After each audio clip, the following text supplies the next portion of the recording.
Hello बच्चों, आप सभी का हमारे यूट्यूब चैनल आरती एजुकेशन क्लासेस में स्वागत है। आज के वीडियो में हम आपके लिए लेकर आए हैं 8th ग्रेड अभ्यास पुस्तिका कक्षा 5 विषय हिंदी। आइए बच्चों, हम देखते हैं कक्षा 5 विषय हिंदी की अनुक्रमणिका। यहाँ सबसे पहले दिया हुआ है पार्ट 1 पुष्प की अभिलाषा, पार्ट 3 ईश्वर चंद्र विद्यासागर, पार्ट 4 हम भी सीखे, पार्ट 5 ईदगाह, पार्ट 6 पन्ना का त्याग, पार्ट 8 छत्रपति शिवाजी, पार्ट 9 रम्मो और कल्लो, पार्ट 10 नीति के दोहे, पार्ट 11 मरकर भी जो अमर है, पार्ट 13 भारत रत्न भीमराव अंबेडकर। तो इस तरह से हमें अनुक्रमणिका दी हुई है बच्चों। हम आज लेकर आए हैं आपके लिए पार्ट 8 छत्रपति शिवाजी। तो आइए बच्चों, हम देखते हैं पार्ट 8 छत्रपति शिवाजी के प्रश्नोत्तर। लेकिन उससे पहले आप हमारे चैनल को सब्सक्राइब ज़रूर कर लीजिए और बेल आइकन को प्रेस करना ना भूलिए, ताकि आपको हमारे वीडियो के नोटिफिकेशन मिलते रहेंगे। आइए बच्चों, अब हम देखते हैं पार्ट 8 छत्रपति शिवाजी। यहाँ पर दिया हुआ है अति लघुत्तरीय प्रश्न, एक शब्द एक वाक्य में उत्तर लिखिए। प्रश्न 1, शिवाजी और किस साम्राज्य के बीच लड़ाई चलती रही। हमारा जो प्रश्न नंबर 1 है वह हमें पृष्ठ 52 के चित्र क्रमांक 9 के विवरण के आधार पर लिखना है। तो देखिए, यहाँ पर दिया हुआ जो हमारी अभ्यास पुस्तिका है उसमें पृष्ठ 52 का चित्र क्रमांक 9 में शिवाजी और किस साम्राज्य के बीच लड़ाई चलती रही। तो शिवाजी और मुगल साम्राज्य के बीच लड़ाई चलती रही। हमने इस प्रश्न का उत्तर पृष्ठ क्रमांक 52 के चित्र क्रमांक 9 को देखते हुए यहाँ पर लिखा है। आप भी इसे अपने 8th ग्रेड अभ्यास पुस्तिका में नोट कर लीजिए। शिवाजी और मुगल साम्राज्य के बीच लड़ाई चलती रही। आइए बच्चों, हम देखते प्रश्न 2, माता जीजाबाई ने देश रक्षा हेतु शिवा को किन ग्रंथों की कहानियां सुनाकर प्रेरित किया। देखिए, प्रश्न 2 क्या था हमारा, माता जीजाबाई ने उन्होंने क्या किया, देश रक्षा हेतु शिवा को किन ग्रंथों की कहानियां सुनाकर प्रेरित किया।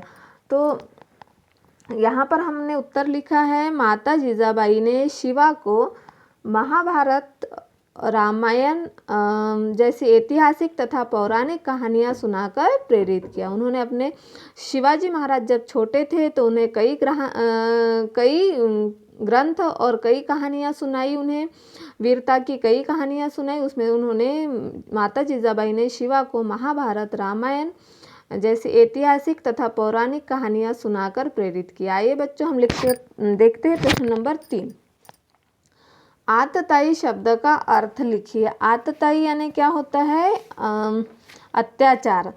तो देखिए, यहाँ पर आतताई जो शब्द है वह उसका हमें अर्थ लिखना था, तो उसका हमने अर्थ लिखा अत्याचारी। अब आतताई शब्द जो है वह आतताई बादशाह ने प्रजा पर अत्याचार किए हैं, इसके सामने मैं नहीं झुकूंगा।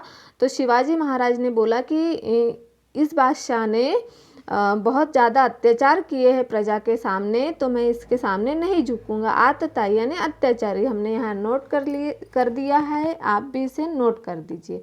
आइए बच्चों, अगला प्रश्न देखते हैं। 3 से 4 पंक्तियों में उत्तर लिखिए। देखिए यहाँ पर क्या दिया हुआ है, प्रश्न नंबर 4, निम्नलिखित शब्दों से भाववाचक संज्ञा बनाइए। हमें क्या करना है, पृष्ठ क्रमांक 58 के अभ्यास पढ़िए और समझिए। तो यहाँ पर लघु, ईमानदार, रमणीय, गरीब और उदार दिया हुआ है। तो यहाँ हमें 1 नंबर पर दिया है लघु का भाववाचक संज्ञा क्या है, लघुता। ईमानदार की भाववाचक संज्ञा हमने क्या बनाई, ईमानदारी। और रमणीय की भाववाचक संज्ञा हमने रमणीयता, गरीब की भाववाचक संज्ञा गरीबी और उदार की भाववाचक संज्ञा उदारता। तो लघु की जो भाववाचक संज्ञा हमने क्या बनाई थी, लघुता। ईमानदार ईमानदारी, रमणीय रमणीयता, गरीब गरीबी और उदार उदारता। इस तरह से बच्चों हमने प्रश्न 4 में जो शब्द दिए हुए हैं उसकी हमने यहाँ पर भाववाचक संज्ञा बनाई। आइए बच्चों, हम अब देखते हैं अगला प्रश्न, प्रश्न नंबर 5। आपने अपने घर में बहुत सी ऐतिहासिक पौराणिक लोक कथाएं सुनी होगी, आपको कौन सी अच्छी लगी और क्यों।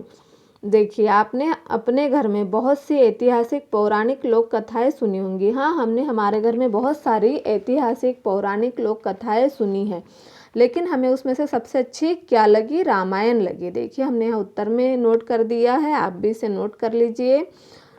हमने हमारे घर में हमने हमारे घर में बहुत सी कथाएं सुनी है, लेकिन मुझे रामायण अच्छी लगी क्योंकि रामायण अधर्म पर धर्म की जीत की प्रेरणा देती है। यहाँ क्या किया था रामायण में, श्री राम ने राक्षसों का वध कर ऋषि मुनियों की रक्षा की थी। तो इस तरह से हमें रामायण बहुत अच्छी लगती है, इसीलिए हमने यहाँ पर रामायण के बारे में लिखा।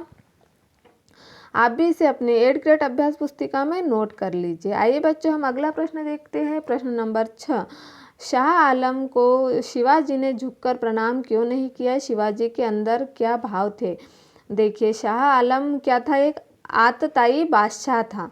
तो शिवाजी महाराज कहते थे, शिवाजी किसी अत्याचारी के आगे सिर नहीं झुकाना चाहते थे। आतताई बादशाह ने प्रजा पर अत्याचार किए हैं, मैं इसके सामने नहीं झुकूंगा। मतलब यह क्या है? एक अत्याचारी बादशाह है। शाह आलम एक अत्याचारी बादशाह है, मैं इसके सामने अपने सिर नहीं झुकाऊंगा। तो इस तरह से शिवाजी किसी अत्याचारी के आगे सिर नहीं झुकाना चाहते थे। आइए बच्चों, हम अगला प्रश्न देखते हैं। प्रश्न नंबर 7 यहाँ पर दिया हुआ है। मैं पृष्ठ क्रमांक 50 और 51 पर बने चित्र क्रमांक 7 एवं 8 में होने वाली गतिविधियों का अपने शब्दों में वर्णन कीजिए। तो यहाँ पर देखिए, पृष्ठ क्रमांक 50 और 51 में जो चित्र बने हैं, उसमें चित्र में 7 एवं 8 में शिवाजी के एक सहयोगी आनाजी सोनदेव ने कल्याण के सूबेदार को पराजित कर उसकी पुत्रवधू को शिवाजी के सामने उपस्थित किया, जिससे शिवाजी उसे कुछ सजा दे, पर शिवाजी ने उसे मां की तुलना देते हुए सम्मानपूर्वक घर भिजवा दिया। देखिए, इसमें क्या हुआ था? जो पृष्ठ क्रमांक 50 और 51 में चित्र बने, उसमें 7 एवं 8 में शिवाजी के एक सहयोगी जो थे आनाजी सोनदेव ने कल्याण के सूबेदार को पराजित कर उसकी पुत्रवधू, उन्होंने क्या किया? कल्याण के जो सूबेदार थे उसे पराजित करके उसकी जो पुत्रवधू थी उसे शिवाजी के सामने पेश किया, उपस्थित किया। लेकिन शिवाजी महाराज ने क्या किया? उसे अपनी माँ की तुलना देकर माँ समान समझते हुए उन्हें सम्मानपूर्वक घर भिजवा दिया। तो इस तरह से हमने प्रश्न नंबर 7 का उत्तर लिखा है बच्चों। आप इसे अपने 8th ग्रेड की अभ्यास पुस्तिका में नोट कर लीजिए। आइए बच्चों, अगला प्रश्न देखते हैं। प्रश्न नंबर 6, मूल्यांकन।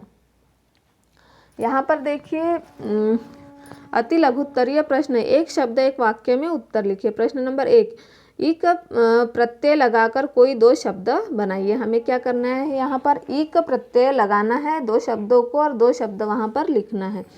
तो पहला दिया हो समाज धन इक, क्या हो गया? सामाजिक।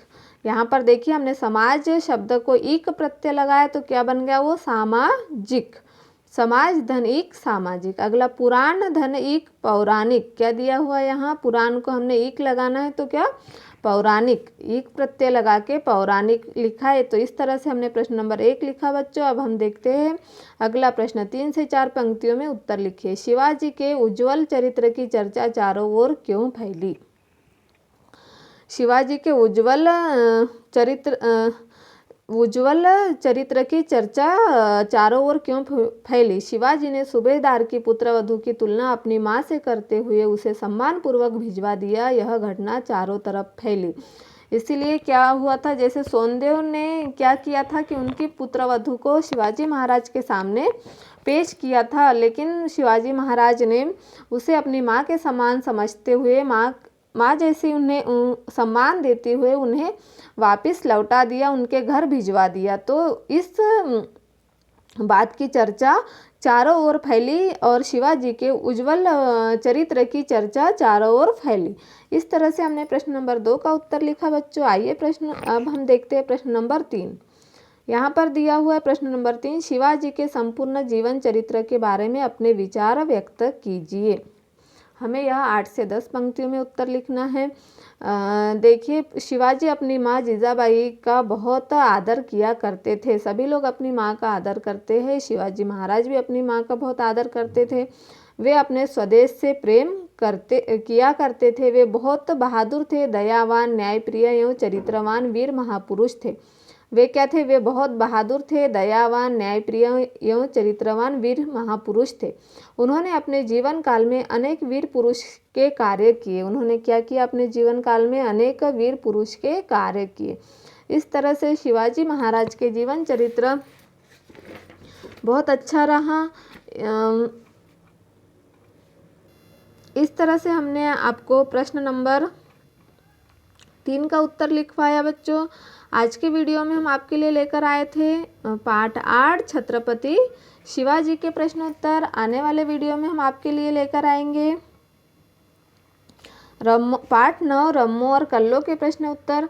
आप हमारे वीडियो को लाइक, शेयर और सब्सक्राइब ज़रूर कीजिए और बेल आइकन को प्रेस करना ना भूलिए। ठीक है बच्चों।